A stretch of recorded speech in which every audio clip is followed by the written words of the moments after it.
2022년 5월 2일 오늘의 말씀 시작하겠습니다. 오늘 나눌 말씀은 요한계시록 1장 4절에서 6절 말씀입니다.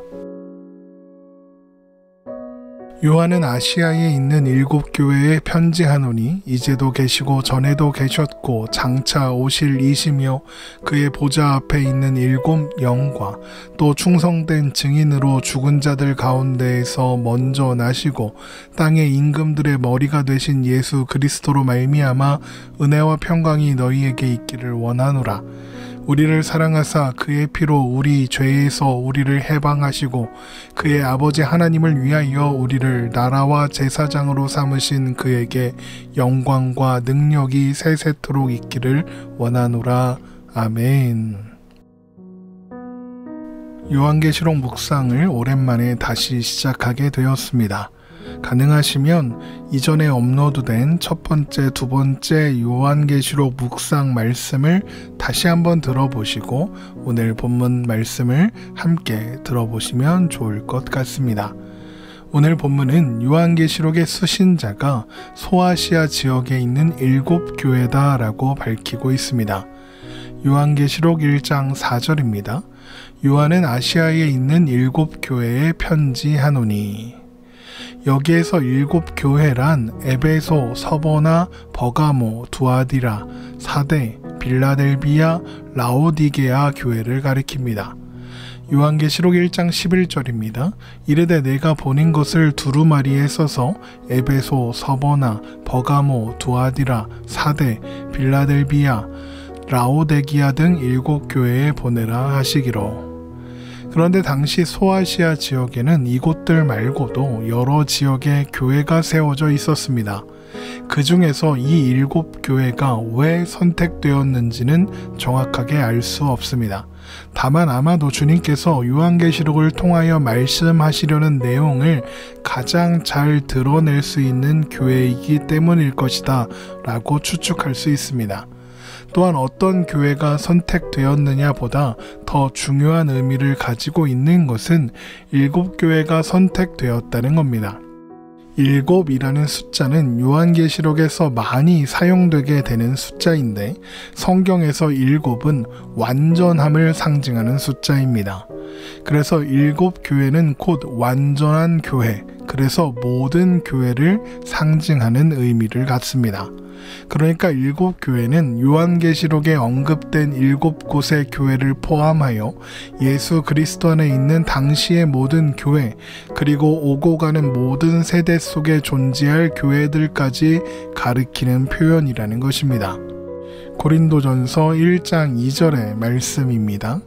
고린도에 있는 하나님의 교회 곧 그리스도 예수 안에서 거룩하여지고 성도라 부르심을 받은 자들과 또 각처에서 우리 주 곧 그들과 우리의 주 되신 예수 그리스도의 이름을 부르는 모든 자들에게. 바울은 교회를 그리스도 예수 안에서 거룩하여지고 성도로 부르심을 받은 자들, 그리고 우리 주 되신 예수 그리스도의 이름을 부르는 모든 자 이렇게 칭하고 있습니다. 시간과 지역과 상관없이 예수 그리스도를 주님으로 고백한다면 모두가 교회인 것이죠.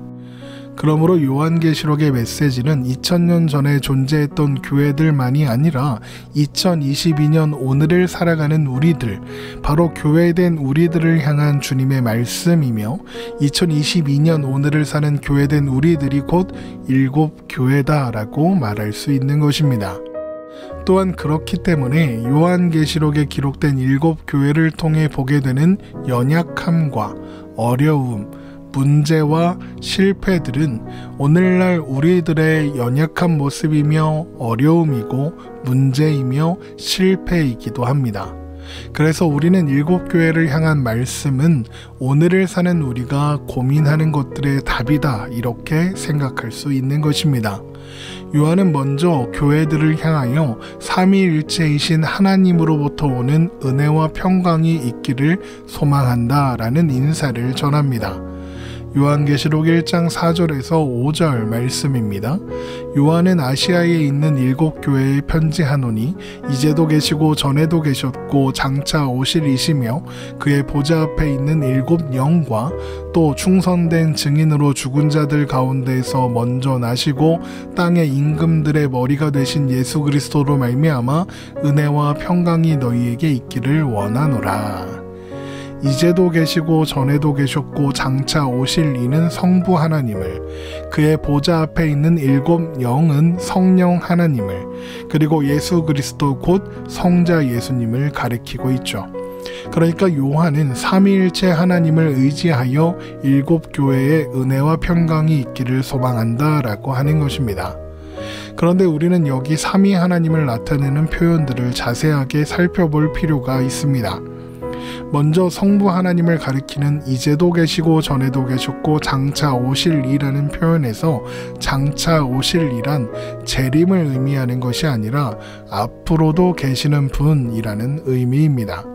그러니까 성부 하나님을 지금도 계시고 전에도 계셨고 앞으로도 계시는 분이다 라고 표현하고 있는 것입니다. 이것은 모든 것의 주권자 되시며 영원하신 하나님의 하나님 되심을 잘 드러내고 있는 표현이라고 할 수 있겠습니다.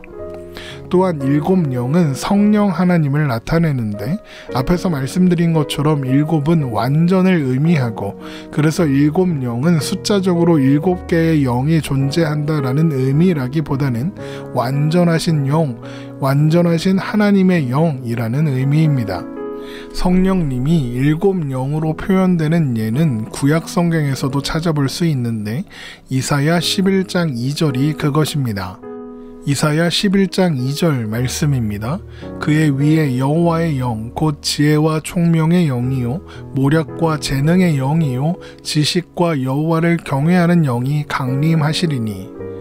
금방 읽은 이사야 11장 2절은 성령님을 여호와의 영, 지혜의 영, 총명의 영, 모략의 영, 재능의 영, 지식의 영, 여호와를 경외하는 영, 이렇게 7 영으로 표현하고 있습니다. 그러니까 7 영은 성령님의 7가지 속성 혹은 7가지 특징을 가리킨다, 이렇게 생각할 수 있겠습니다.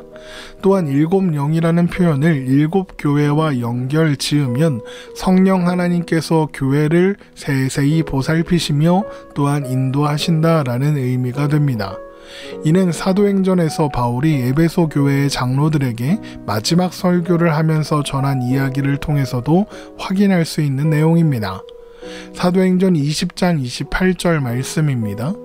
여러분은 자기를 위하여 또는 온 양떼를 위하여 삼가라.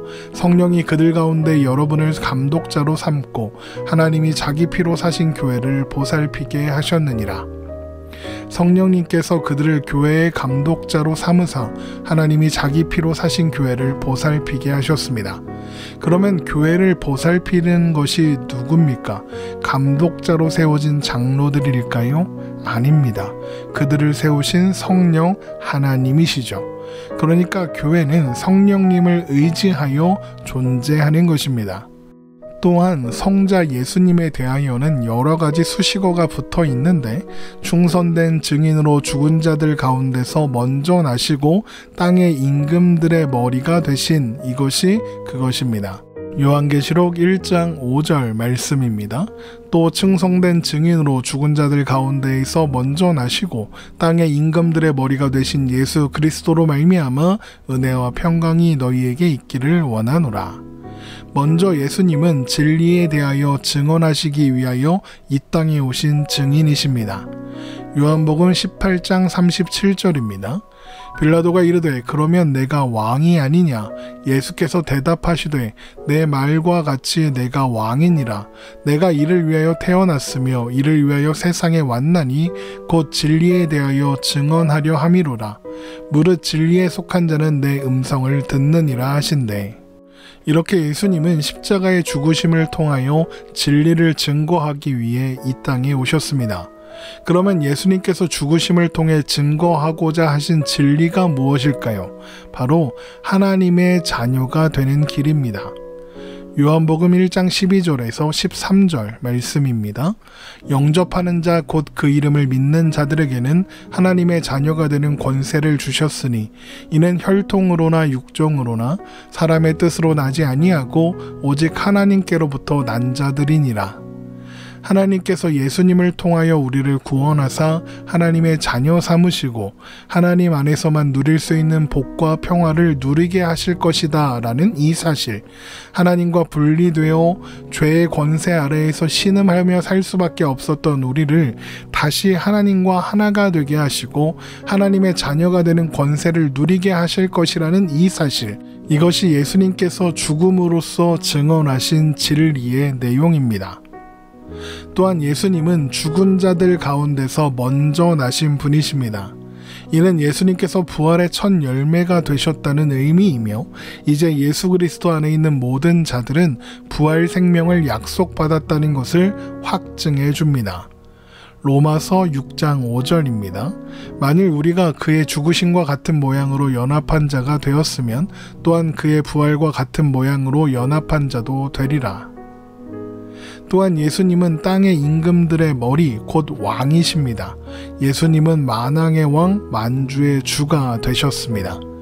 요한계시록 19장 16절입니다. 그 옷과 그 다리에 이름을 쓴 것이 있으니 만왕의 왕이요 만주의 주라 하였더라. 진리를 전하는 충성된 증인으로서 죽으시고 부활하사 또한 승천하신 곧 존귀하게 되신 예수님은 이제 성부 하나님과 함께 영광의 보좌에 앉으사 모든 만물을 통치하시는 왕이 되신 것입니다.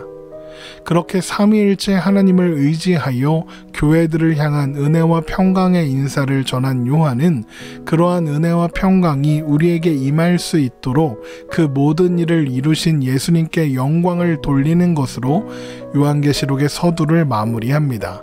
예수님은 우리를 사랑하사 그의 피로 우리 죄에서 우리를 해방하시고 그의 아버지 하나님을 위하여 우리를 나라와 제사장으로 삼으셨습니다. 요한계시록 1장 5절부터 6절 말씀입니다. 우리를 사랑하사 그의 피로 우리 죄에서 우리를 해방하시고 그의 아버지 하나님을 위하여 우리를 나라와 제사장으로 삼으신 그에게 영광과 능력이 세세토록 있기를 원하노라. 아멘. 그런데 여기에 우리를 사랑하사라는 이 단어는 현재형으로 사용되고 있습니다. 그러니까 우리를 향한 예수님의 사랑은 지금 현재도 여전히 유효하며 계속되고 있다는 의미입니다. 예수님의 사랑은 과거로 끝나는 것이 아니라 지금도 계속되고 있습니다. 우리를 향한 주님의 사랑은 멈추지 않으며 그 어떤 것도 멈추게 할 수 없습니다. 그 사랑으로 우리를 죄에서 해방하신 주님은 또한 우리를 나라와 제사장으로 만드셨습니다. 그리고 이것이 우리가 부름받아 온 자리입니다. 베드로전서 2장 9절입니다. 그러나 너희는 택하신 족속이요 왕같은 제사장들이요 거룩한 나라요 그의 소유가 된 백성이니 이는 너희를 어두운 데서 불러내어 그의 기이한 빛에 들어가게 하신 이의 아름다운 덕을 선포하게 하려 하심이라. 우리를 택하시고 부르셔서 왕같은 제사장이 되게 하신 예수님께서 우리로 하여금 그분의 아름다운 덕을 선포하는 자리까지 데리고 가실 것입니다. 우리의 연약함, 부족함, 미련함과는 상관없이 이 모든 일을 시작하신 주님께서 또한 완성하실 겁니다. 빌립보서 1장 6절 말씀입니다. 너희 안에서 착한 일을 시작하신 이가 그리스도 예수의 날까지 이루실 줄을 우리는 확신하노라. 그러므로 주님은 영광 받으시기에 합당하신 분이십니다. 그분은 이 모든 일을 이루셨으며 또한 완성하실 것입니다. 그분만이 이 일을 이루실 수 있습니다. 이 세상에 아무리 악하다 하여도, 그래서 신자들을 흔든다 하여도, 심지어 죽음의 자리로 몰고 가도 세상은 신자들을 실패하게 할 수 없으며 우리에게 있는 평강을 빼앗을 수 없습니다. 우리들은 최후 승리의 증인이시며 보증자이시며 그 모든 일의 주권자이신 예수 그리스도 안에 있는 존재들이기 때문입니다. 예수 그리스도 안에서 우리의 존재를 확인하고 만왕의 왕, 만주의 주 되시는 예수님을 바라보고 의지하여 우리에게 주어진 오늘의 삶을 용기 내어 담대하게 살아내는 우리가 되기를 주님의 이름으로 축원합니다.